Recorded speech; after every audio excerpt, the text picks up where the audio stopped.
His charm was undeniable, his intelligence impressive. But beneath the facade of a charismatic young man was a ruthless killer whose actions would leave an indelible mark on history.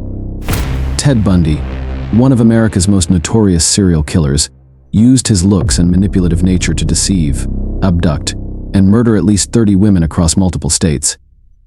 In today's video, we'll dive into the chilling story of how Ted Bundy captivated the nation, evaded capture time and time again, and ultimately became a symbol of the darkness lurking behind a perfect mask.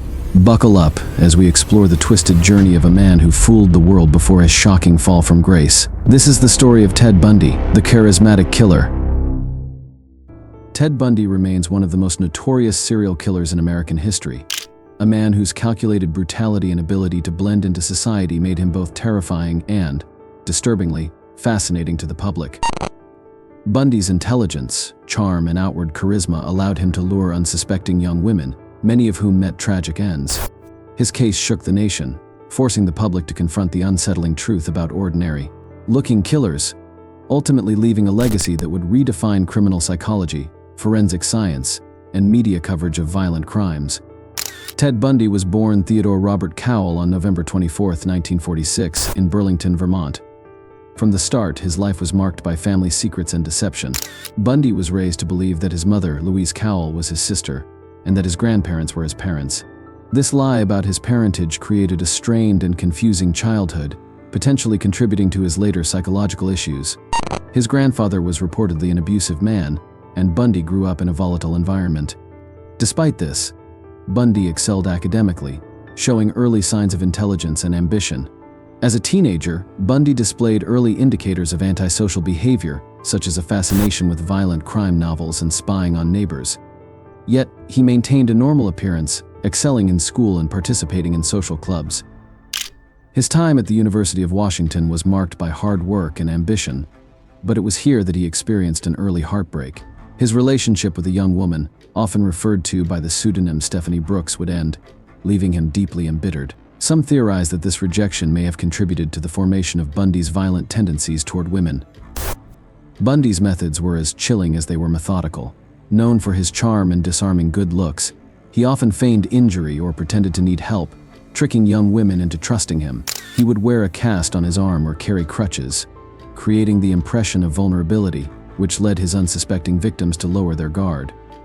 This approach allowed him to strike in broad daylight, and often in populated areas without raising suspicion.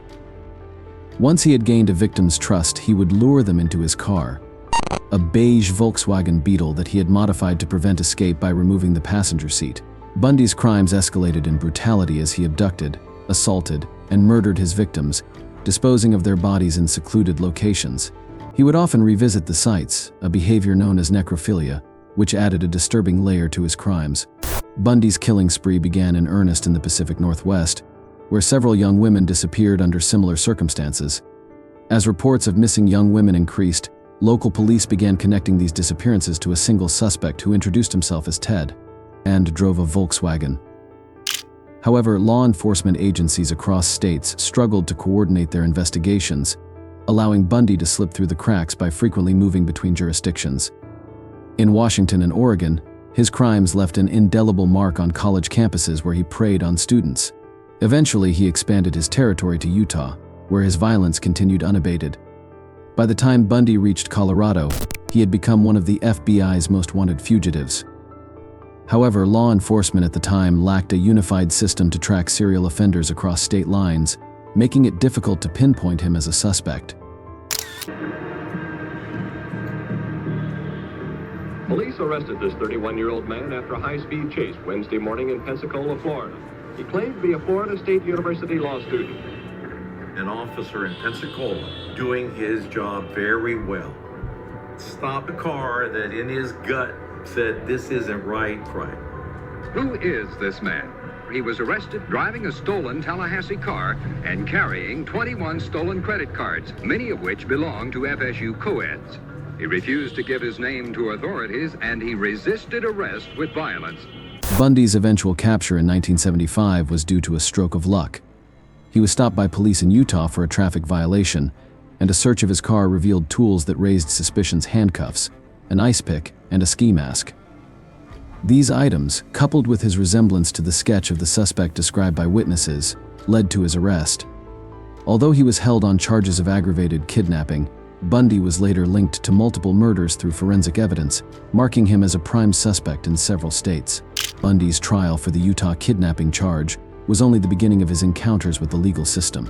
During pre-trial proceedings, he escaped by jumping from a courthouse window, fleeing into the mountains before being recaptured. He escaped a second time in December 1977 by slipping through a hole in his jail cell ceiling. This time, he made his way to Florida, where he would carry out some of his most heinous acts. In January 1978, Bundy attacked the Chi Omega sorority house at Florida State University. Within a matter of minutes, he brutally beat and murdered 2 women and seriously injured 2 others. His ability to infiltrate the sorority house undetected and the viciousness of his attack shocked law enforcement and the public alike.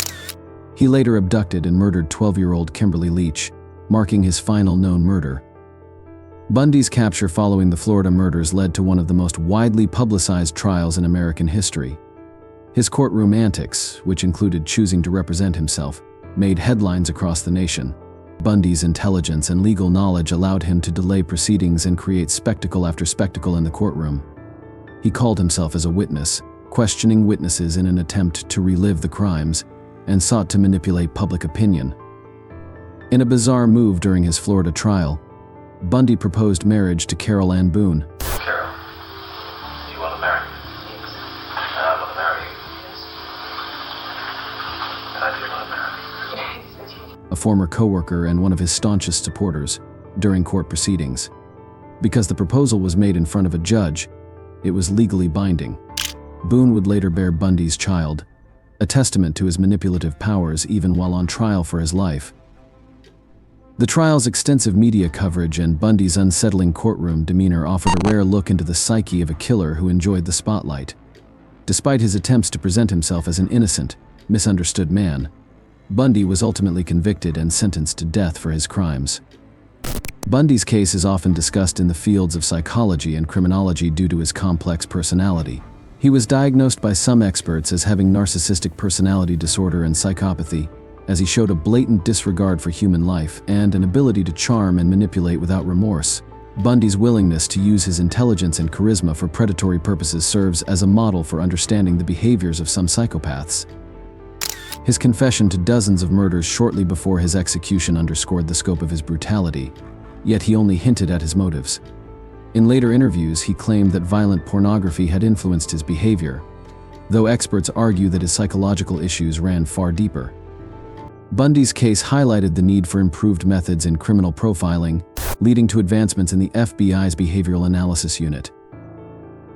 On January 24, 1989, Ted Bundy was executed by electric chair in Florida, finally closing the chapter on one of the darkest cases in American history. Outside the prison, crowds gathered to celebrate the end of his life, holding signs that read "Burn, Bundy, burn" and chanting. Bundy's legacy, however, continues to haunt the public psyche. His case has been the subject of numerous books, documentaries, films, and studies, each examining the mystery of a killer who wore a mask of normalcy.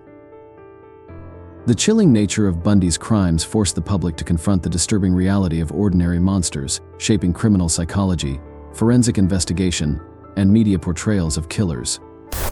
His case has left a profound legacy in both criminology and popular culture, illustrating the depths of human depravity and the importance of vigilance. Ted Bundy's story remains an unsettling chapter in American history, a reminder of the hidden dangers that can exist within seemingly ordinary individuals. His life and crimes serve as a case study in the duality of human nature, showing how intelligence and charm can hide monstrous intentions. Bundy's case forever changed law enforcement practices, leading to improvements in criminal profiling and interagency collaboration. His legacy is a sobering reminder of the darker sides of humanity and the ever-evolving challenges of understanding and preventing violent crime.